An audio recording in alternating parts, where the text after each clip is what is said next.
Hello guys, and welcome to a new WARNO video today by me, Vulcan. In this one I have for you a 10 versus 10 on loop. So another of these epic 10v10s for you. Today I'm going to be playing on the NATO side though, with the 8th Infantry Division, so we're going to be having another look at them. Let's have a quick look at the units that I'm getting down here.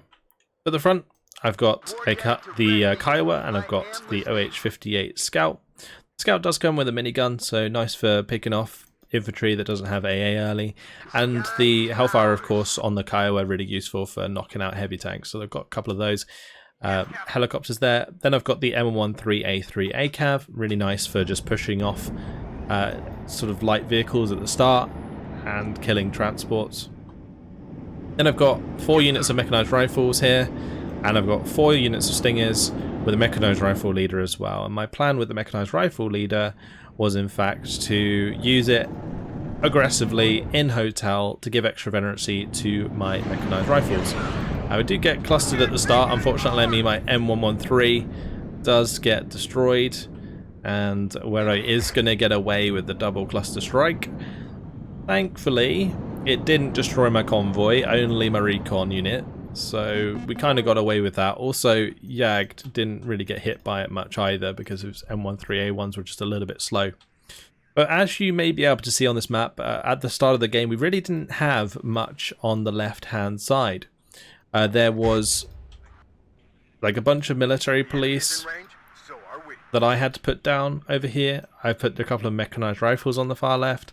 And CMJ is also going to be trying to help out with a couple of units, these scouts, just to see what's coming in this direction, because there is really nothing holding over there. Most of our team has deployed on the right, as you can see. So Crow Warrior is over here on the far right, pushing up and around, going for a little flanking maneuver.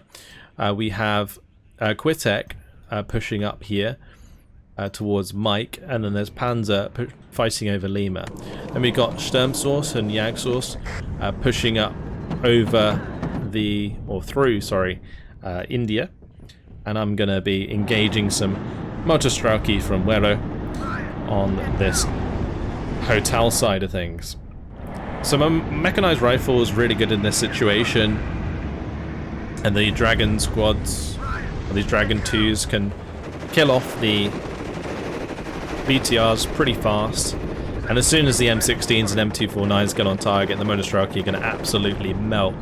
So that's exactly what's happening there, and we're going to be able to take quick control over hotel. And you can see I've also got my mechanized rifle leader with my mechanized rifles, so all of these mechanized rifles are 3 vet, giving them the extra plus 50% chance to hit, plus 30% rate of fire, and the plus 50% stress resistance. Now, some napalm there landing. See, it's set it all to light. It is going to do a little bit of damage, but napalm generally better used for area denial. And I think the only way you can really do that with a napalm bomber right now is to have like more than one of them, and then have them target the same place, because the dumbfire bombs they spread too much with the napalm, and it can be a bit of a pain. Anyway, my mechanized rifles are going to be doing their best to hit these tanks, but 1 T-80U and 2 T-80Bs plus BMP support. Not looking too hot for my infantry right now. F-111's coming in for their cluster bombs, and then the HE bomb as well. One great thing that just happened though is I side shot a T-80U, so the Dragon goes straight in the side there. We also managed to take out a T-80B as they try and rush for this tree line, and now I'm going to be bringing in an F-16, but because this T-80 was already so close to the air spawn and this thing's very fast, I had to pull all the way around before I could drop the cluster bombs. I think the payload of this F-16 is a bit too light really, and the way it attacks things is not too great with the dive bombing. And the dive bombing does mean that it stays low after it's dropped its ordnance, but yeah, the biggest trouble really is just it doesn't do enough damage. But there we're just going to be flipping that round. and getting it off the field, as it did take a bit of a hit there. T-80B though, pretty much unscathed. So I'm going to be bringing in another one just to see if I can pick off these. And I've also decided to bring over my Kiowa and the OH-58 Scout from the engagements over at Hotel. Meanwhile in Hotel, I have set up the Stinger trap here, and with the leader nearby, all of these Stingers getting some decent veterancy, and I'm going to be able to resupply them with the M113s, and that's going to get these mechanized rifles up to full strength again. Kiowa moving in position to launch its Hellfire missile. Going to be having a go at this T-80U back there. Do hit it hard. Meanwhile, this T-80B does get cleaned up by the Patton.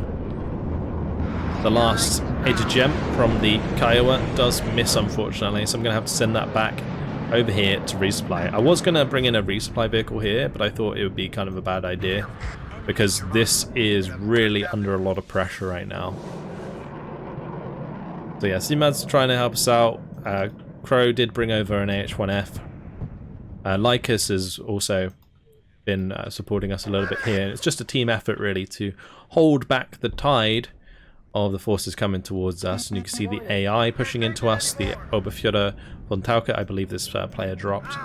But yeah, R and Love supporting that push. Just a lot of stuff coming in. The MI8 MT going to be able to find my military police engaging that. Meanwhile though, Motorstrelki being mown down on the bridge, and the BMP is going to take a shot to the face. That guy just giving up the will to live. Sorry about the camera there. The BMP-3s that try to push in, all knocked out. The M1A1 Abrams really good at cleaning up BMPs and BMP-2s and BMP-3s. So Scout's still hanging around, providing some recon on this side. Meanwhile, the Kiowa is resupplied and heading back over. Got a couple of these OH-58 CSs.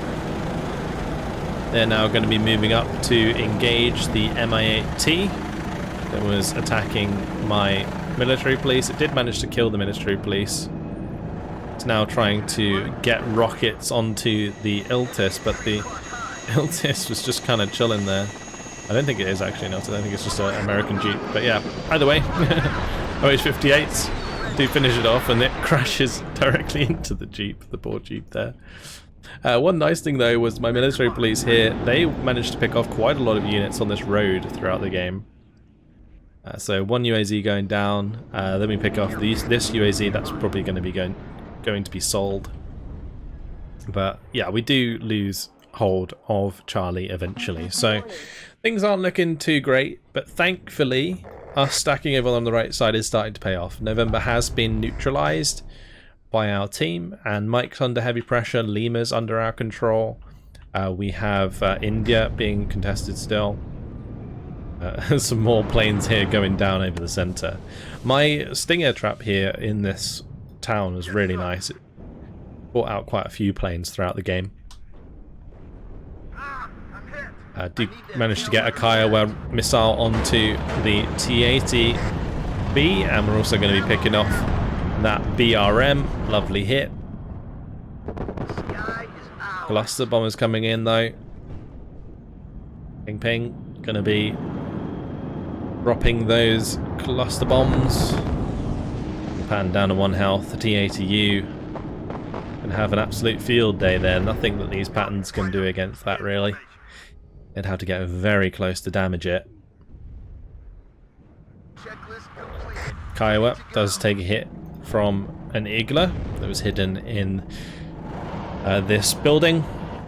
One thing that I would definitely recommend with the Iglas, just like I do with the Stingers here, is generally have them in pairs, because if you have them in pairs, you can almost always shoot down a helicopter before it can fire at you.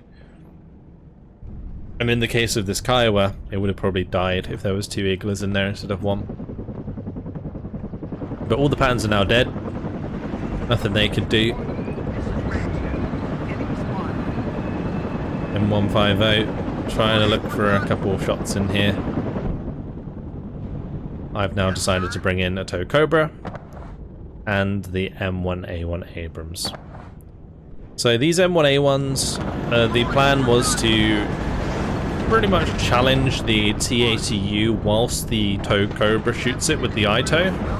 Because the ITO does have like the 20 penetration, it can do a little, like it can basically chip the front armor of the T-80U enough, and alongside the M1A1s we can likely get the kill going there.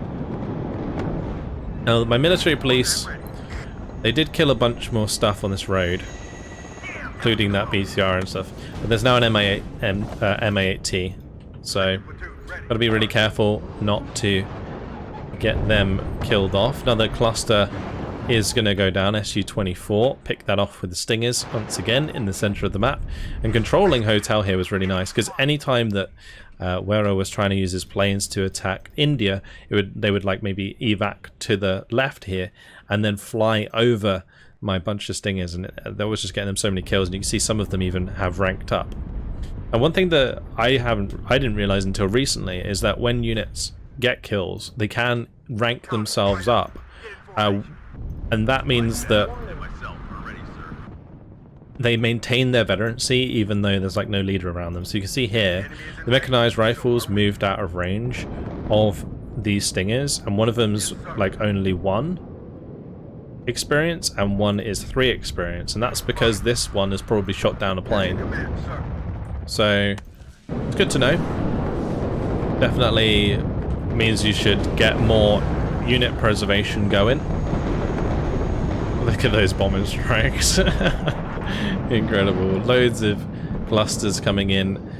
Wasn't too effective though. I believe they kind of missed the mark. As you can see, the T-64 still very much alive here, and that's going to be popping a couple of these poor CEVs that are left out in the open. The Apache going to have to try and deal with the T-64, but there are Iglas.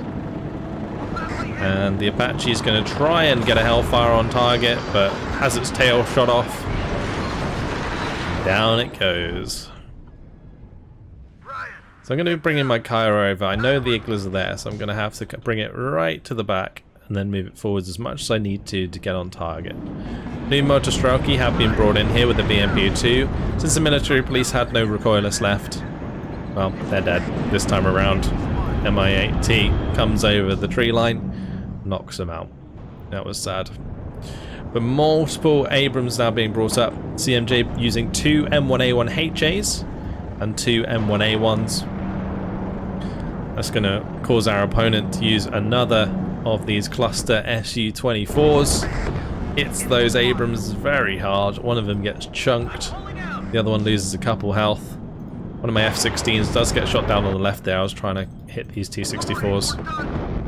And now we're also going to see napalm and Eurogans.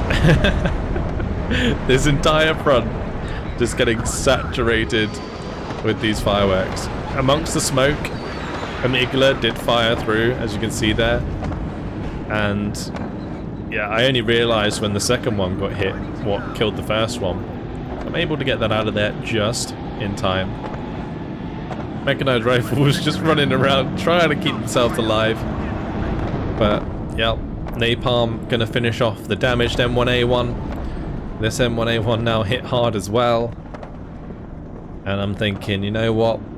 We need some serious AA. So I'm bringing in the chaparrals, hoping that I can maybe spread them out in order to deal with these aircraft that are coming in, and then also, you know, shoot down any helicopters that are also harassing us, like the Mi-8T, and obviously this recon helicopter, the Mi-8 MTA. So yeah, tow Cobra going to be coming under fire here. The OSA does have like 2,827 meter range, and the ITO only has 2,650. Eventually it does hit a second rocket there. And also we're going to see an F-111 go down. If that was the Kiowa would have been 2,827 meter range. Now, ZMJ, he did leave after having his entire tank force destroyed. And the AI is not going to be too cooperative. It's going to send the M1A1s now backwards instead of forwards, and that allows the T-64 BV to kill 2 of my chaparrals, which was, yeah, kind of sad.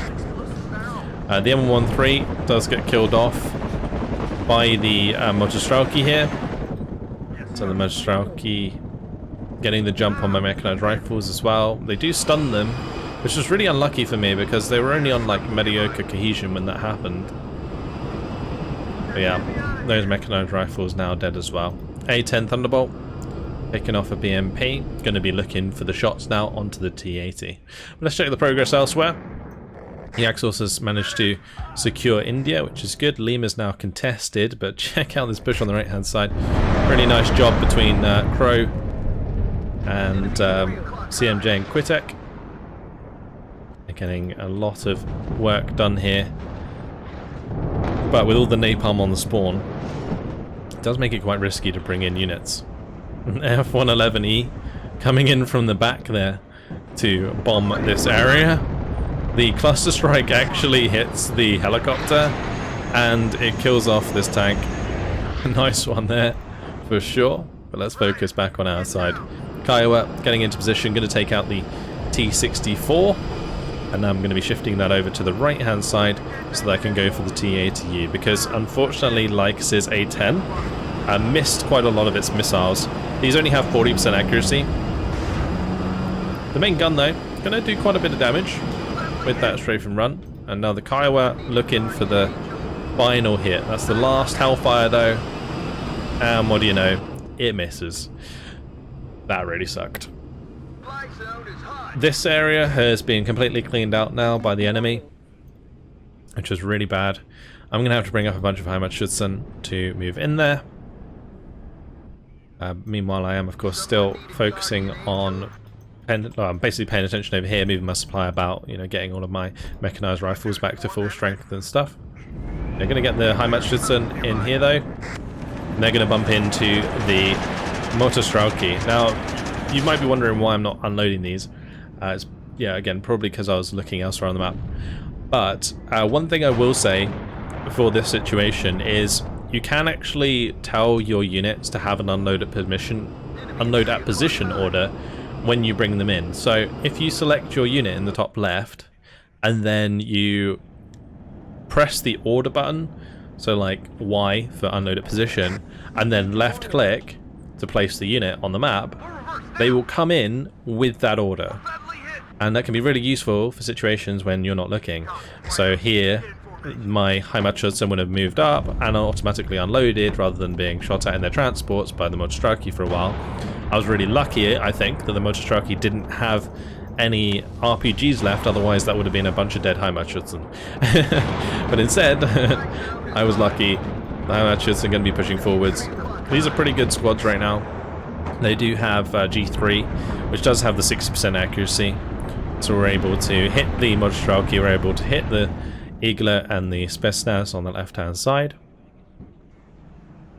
And I've also got some patterns now to help them out. So we're still at the +2. The attack on this right side still going well. And it was very important that this right side did push up, because if it didn't, then us losing this left side would have been terrible. But the reason it's happened like this, and you can see that the the front line's been sort of tipped on its side, is primarily because of the balance of players at the start of the match. But it's been fun to play so far, and yeah, the M60 now going to be having to go at T80U. M1A1 of Lycus going to be coming up to help out. The T80 taking big hits at close range, and my M60 pattern kills off a T80U. Mi-24's forced away by multiple PVADs coming in here. Jagdsource purchased a PVADs, Sturmsource purchased 2 PVADs, Lycus purchased 2 PVADs, I purchased 3 PVADs. It's a lot of PVADs. PVADs though, at the moment, they are not the best. You can see this MI8 MTA takes a serious amount of firepower to kill them with these pivots. It's yeah, it's kind of sad. Anyway, SU-24M going to be coming in, hitting my Abrams here pretty hard. Crow has brought up an M91A3, and Mike has also brought up an HGM carrier, the M9001, or the M91, sorry. This has the ITO, this one has the TOW 2. The TOW 2 has 25 penetration, so it's actually really good for this situation where you're engaging tanks at max range. Especially if they can't get back to cover in a quick amount of time.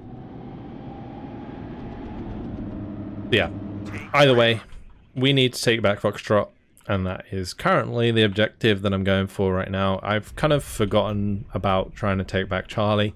We just got to get back Foxtrot first. It's a lot easier for us to do that, and we can then eventually cut off the bridge and then move left from here into Charlie, bringing our reinforcements in, you know, from Romeo, for example. Patton does find the Sapedi RPO. Sapedi RPO. They only have the incendiary launcher, so nothing they can do.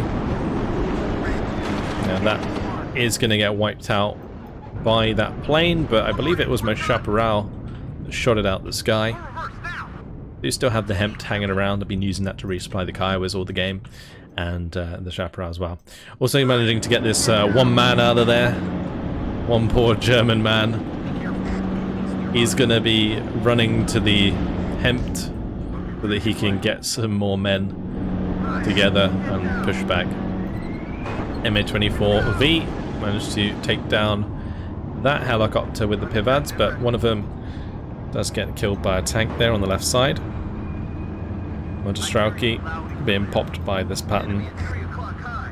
You see this Patton, because it killed a T-80U, maintains the 3 vet here. There's a very high veterancy M60, really high rate of fire. Just as I'm going to engage the T-80U with these dragons, we've got 2 Eurogans firing on us, and the big rockets now coming down here. Loads of damage these are going to do if they hit the mark, so I'm going to be fast moving my units away from this. And if I had any form of like tube artillery, now would be the time to fire at them, because you can see they do take a long time to fire.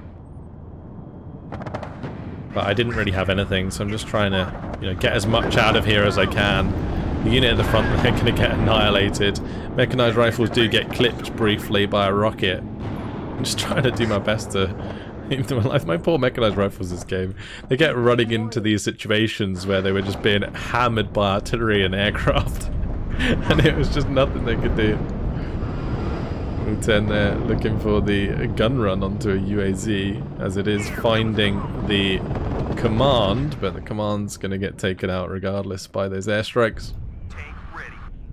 More helicopters coming in, Mi-8T and the Mi-24V there. The VAD's trying to do its work. There you go, it shoots down that one. Takes out the Mi-8T as well. Spetsnaz do manage to unload, but what I'm trying to do right now, with the help of Yagsource's M1A1HA, is kill off the T-80U. And since the M1A1 was under attack, I took the opportunity to charge forwards with the M60. Tunguska was hiding behind the T-80 and shot down the F-16 just before it dropped his bombs. So T-80U survives to fight another day with 2 health as my Patton goes down. It was really, really unfortunate. Hardweasel though, seed missile right into that Tunguska. Lovely stuff. Have brought in some flash engineers to clean out this tree line. Previously my Kiowas, I think, flew over this and revealed the Motostrauki and Spetsnaz in there. So now myself and Yag just getting a bunch of troops together to force them all out.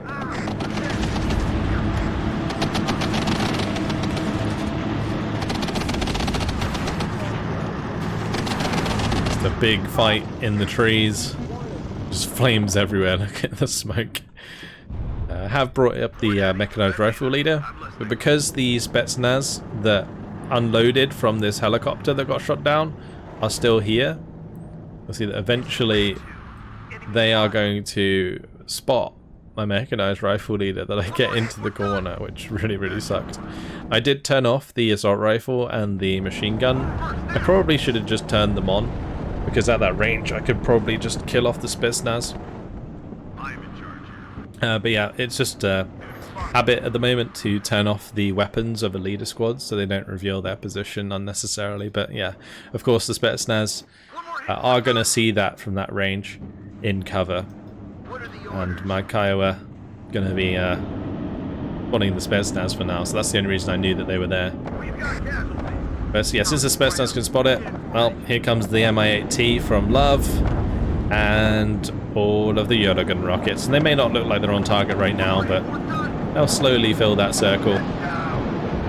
And yeah, mechanized rifle is going to get clipped, they're going to get stunned, and a couple more rockets. Boom. Goodbye, mechanized rifle leader. D80U there in the trees. Going to be able to maintain cap on this sector for now. Mi-8T does get shot down by the PVADs. I have reloaded now the engineers that I put into this forest. And the plan with those was to clean out the Spetsnaz and also potentially push on this left side.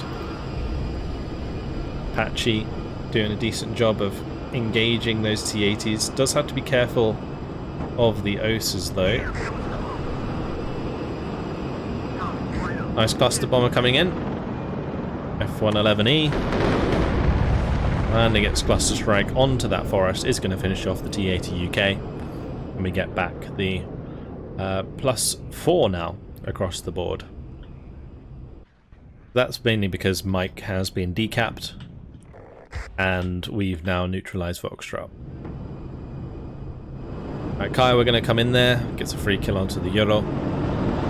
Looking now for the kill onto the T-80U on the bridge. Check out that missile. It went really high all the way around and then hit the T-80U.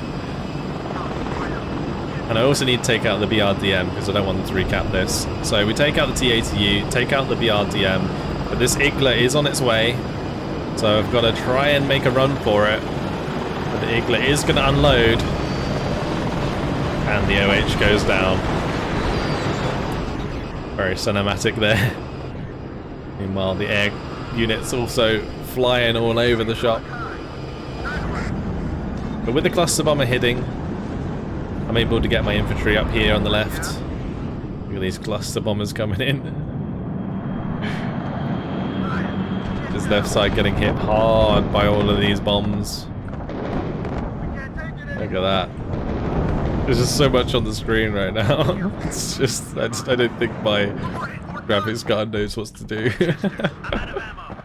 Like all these are lagging and everything, it's crazy.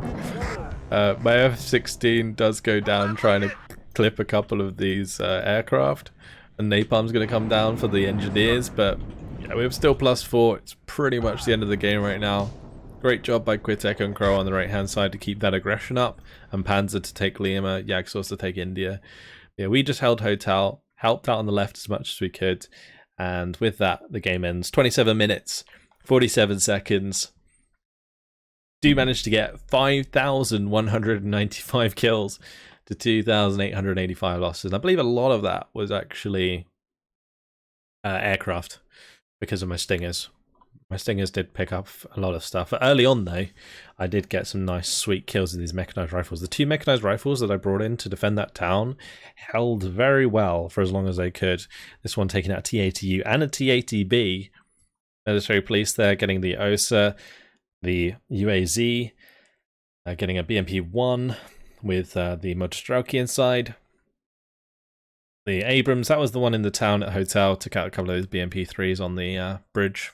I guess also the Kiowas were doing a great job killing off tanks. These T-80Us aren't cheap, so getting those kills in is always fantastic.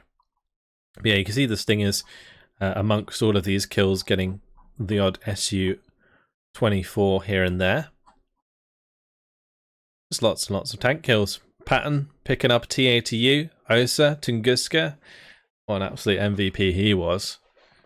Yeah, fantastic stuff. It was a really, really fun game. We did get kind of picked apart on that left side initially, but managed to get a lot of value out of the Kiowas, and I think that was very important to keep up the pressure there. Ultimately, it came down to we couldn't hold that left side because we were severely outnumbered. But thankfully, on the right side, there were, people pushing really hard, like Crow and Quitek. So, fantastic game. Yeah, it looks like we were actually a man down by the looks of it for the whole game. Somebody was just like pure AFK, not even the AI took over. Yeah, which is unfortunate, but it happens in 10v10s because there's just so many people and things happen to people's computers and stuff. But yeah, fantastic stuff. Really, really enjoying 10v10 in WARNO. It's good fun. I'm looking forward to how it's going to be when we see more divisions, and potentially it'd be really cool if we had more than one 10v10 map, because it's been sort of a tradition of Eugen to only have like one 10v10 map when they've had them. Because I believe there is like a 10v10 map. I think there was one made for Air Land Battle, I think it was. It was called Asgard. And then there was one for Steel Division, normally 44, called Sword, which was like a culmination of like all the smaller maps, which was really cool. So yeah, I'm hoping that they, maybe do another 10v10 map, because I think 10v10 is probably one of the most popular multiplayer game modes. And I think it's also one of the best ways for newer players to get into the game, because you have a lot less responsibility on the map than you do in like smaller team games. But yeah, either way, that is it. Just some thoughts there at the end. Hopefully you guys have enjoyed this look at the WARNO 10v10 again. If you want to see more WARNO content in the future, do of course make sure to subscribe. But that is it. Yeah, thank you very much for watching, and I will see you guys in the next video. Goodbye.